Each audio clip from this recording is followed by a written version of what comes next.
혜택을 해가지고 저희가 이제 100만 원까지 돌려도 문제가 없다. 각방 온도 조절기인 거죠? 역할이. 이거는 전동 구동기. 요게 이제 각방 조절기. 근데 이제 이게 이제 방이 크면 배관이 크게 깔리는데 그때 이제 배관이 길게 깔리면은 그쪽으로 물이 잘 안 가요. 그런데 이거는 이제 방이 크다는 거를 이 프로그램에서 인식을 하고 그쪽으로 물을 많이 보내는 거지. 방이 작은 것들은 이제 배관이 길이가 짧다 보니까 저항이 적지 않습니까? 그쪽으로 물이 집중으로 가는 거를 얘가 제어를 해줘요. 압력을 제어해 준다는 거죠? 궤도량을 줄여가지고 역시 이제 압력을 줄이는 거나 마찬가지가 되는 거죠. 그래서 이제 난방 불균형이라고 하는 거를 이 구동기가 제어를 해주게 되고, 이거는 또 특징이 이제 물이 한 방울이라도 새면 여기서 티스링이라고 있는데 이 티스링이 이 누수되는 포인트를 다 잡아가지고 이렇게 센싱을 할 수 있게끔 되어 있습니다. 이렇게 누수 감지 센서가 있어서 물 새면 물 알려주는 기능이.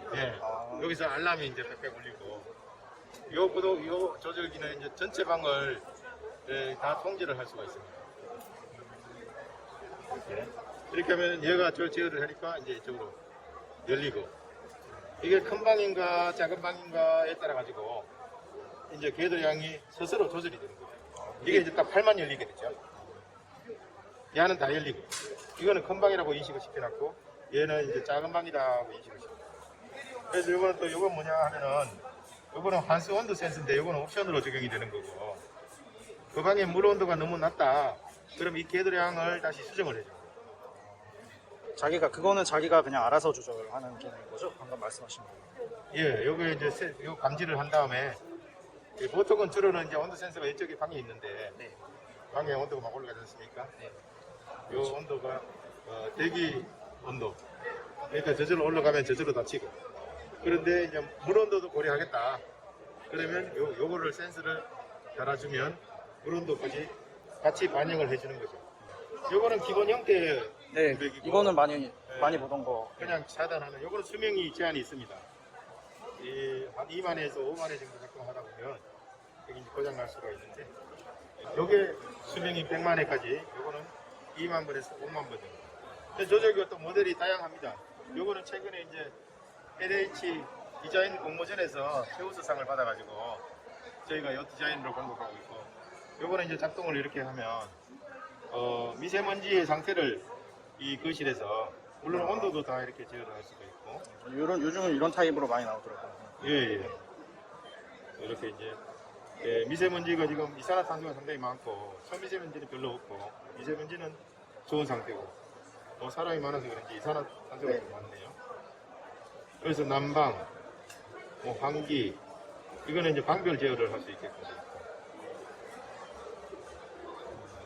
요거는 LH 공모작에서 방송되고, 요거는 이제 대우 건설에서 고유 모델로다가 이렇게, 요거는 롯데건설의 고유 모델이고요, 요거는 포스코 건설의 고유 모델이고, 이거는 대우 건설, 요거는 우리 자체적인 우리가 23년쯤 됐는데 요거 최초로 나온 올드한 모델이고, 요거 이제 모델이 조금 올드하다 해서 삼성에서 이렇게 디자인을 좀 개선해 봅시다 해서 요게 많이 들어갔죠. 저희가 전체적으로 한 30만 세대 정도 이렇게.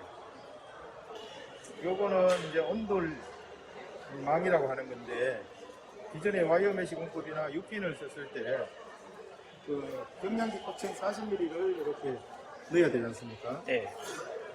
이것이 이제 UPN을 꽂기 위해서 이렇게 있기도 하고, 그러면 이 방통청을 보호할 목적으로도 이렇게 있어요. 그런데 이거는 이제 그 방통청만 이 구성을 해도 이거보다 더 튼튼하면서 이 열은 이 밑으로 안 뺏기게 되는 거죠. 밑으로 뺏기는 열은 하나도 없고 다 위로 올라오다 보니까, 이게 2시간 만에 1도 올린다 그러면 요거는 30분 정도, 30분 만에 열을 빨리 올리고, 그래서 뭐 미세하게 이렇게 차이가 있을 때 그 건식 같은 것들은 그대로 차이를 낼 수밖에 없는데, 이거는 이제 마감을 최종적으로 방통을 그냥 기장을 고르게 해버리니까. 얘를 이제 차음제에다가 고정을 할 수가 있는 거예요? 그냥 얹어놔도 돼요. 이게 떠오르지는 않나요, 그러면? 이게 이제 모니터 칠 때. 철망이 무겁다 보니까 네. 떠지는 않습니다. 이게 그냥 와이어 메시 그냥 이렇게 굵은 걸로 이렇게 이렇게 이제 200mm마다 하나씩 이렇게 조그만 현장은 이제 그렇게 많이 그런 하는데. 것들은 그 부양이 돼가지고 네. 거기에다가 뭐 이상한 그 차광막 같은 거 차광막 깔고 막 같은 거 들어가는데, 깔잖아요. 네. 그 굉장히 안 좋은 방법 같아요. 시멘트의 강도도 떨어뜨리고 이거는 이 철망 자체가 무거워가지고 그런 일은 저는 경험 못했어요. 그리고 이 모래가 여기 밑으로 하나에 한두 개씩 쏙쏙 들어갑니다. 그러면 실제로는 여기 이만큼 떠요. 지금도 7mm 정도 떠 있거든요, 이게. 아, 그렇네요. 예. 그러면서 이제 여기서 이제 밑으로 세멘트가 싹싹 들어가가지고 얘를 단단히 고정을 하는 거죠. 세멘트보다 비중이 낮으면 얘가 뜨게 되고, 세멘트보다 비중이 얘가 높으면 까랗게 되고, 압에 따른 압을 유지하기 위한 펌프의 스피드가 월등히 줄게 되죠. 그만큼 이제 동력량은 월등히 줄어들고. 아파트 그러면 이제 아파트 기계실 지하에 주로 설치가 되는 거죠? 예, 아파트 동입상간, 기계실 여러 군데가 설치가 되어 있죠. 그러니까 이제 이렇게 열교환기 리턴 쪽에 PDCV가 하나 들어가 있고, 열교환기 이쪽으로는 TCV가 하나 들어가 있고, 여기 PDV가 이쪽으로 이제 바이패스가 하나 있고, 입상간마다 하나씩 PDCV가 하나씩 들어가 있는데, 그거를 다 대체하는 겁니다. 그래서 요거는 이제 그 통신이 되어가지고 그것이 이제 지금 현재 아파트에 가동 중인 상태를 얘가 받아가지고 그걸 제어를 하게 되는 거죠. 고장나면 수동으로도 할 수 있고.